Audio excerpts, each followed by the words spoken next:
অবশেষে আলোচনা ও গুঞ্জন হারাইরে পদত্যাগ করিল বাংলাদেশের রাষ্ট্রপতি মোহাম্মদ শাহাবুদ্দিন এবং এখন নতুন রাষ্ট্রপতির দায়িত্ব পালন করিব স্পিকার হাফিজউদ্দিন আহমেদ। রাষ্ট্রপতির পদত্যাগ পত্র গ্রহণের পর আজি বেলে 5টায় জাতীয় সংসদ ভবনত সংবাদ সম্মেলন করিব স্পিকার হাফিজউদ্দিন আহমেদ, যেটা রাষ্ট্রপতির পদত্যাগ পরবর্তী সাংবিধানিক প্রক্রিয়া ও নতুন রাষ্ট্রপতি নির্বাচন লয়ে আনুষ্ঠানিক বক্তব্য দিবের হতা আছে।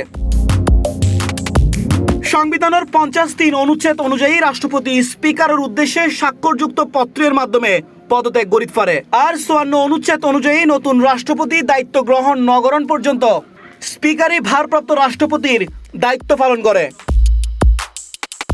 ইন্দি সংবিধানের 123(2) অনুচ্ছেদ অনুযায়ী রাষ্ট্রপতির পদ শূন্য 90 দিনের মধ্যে নতুন রাষ্ট্রপতি নির্বাচন অনুষ্ঠিত হইব। সংসদ সদস্যর ভোটে রাষ্ট্রপতি নির্বাচিত হয়। সংসদে বিএনপির সংখ্যাগরিষ্ঠতা তাহলে দলের মনোনীত প্রার্থী পরবর্তী রাষ্ট্রপতি হওয়ার সম্ভাবনা বেশি বলে রাজনৈতিক মহলত আলোচনা চলে। উল্লেখ্য 2023 সালের 24 এপ্রিল দেশের 22তম রাষ্ট্রপতি হিসেবে দায়িত্ব লয় মোহাম্মদ শাহাবুদ্দিন।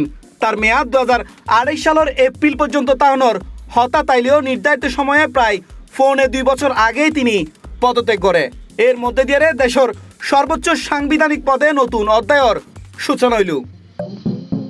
C+ TV, Chittagong.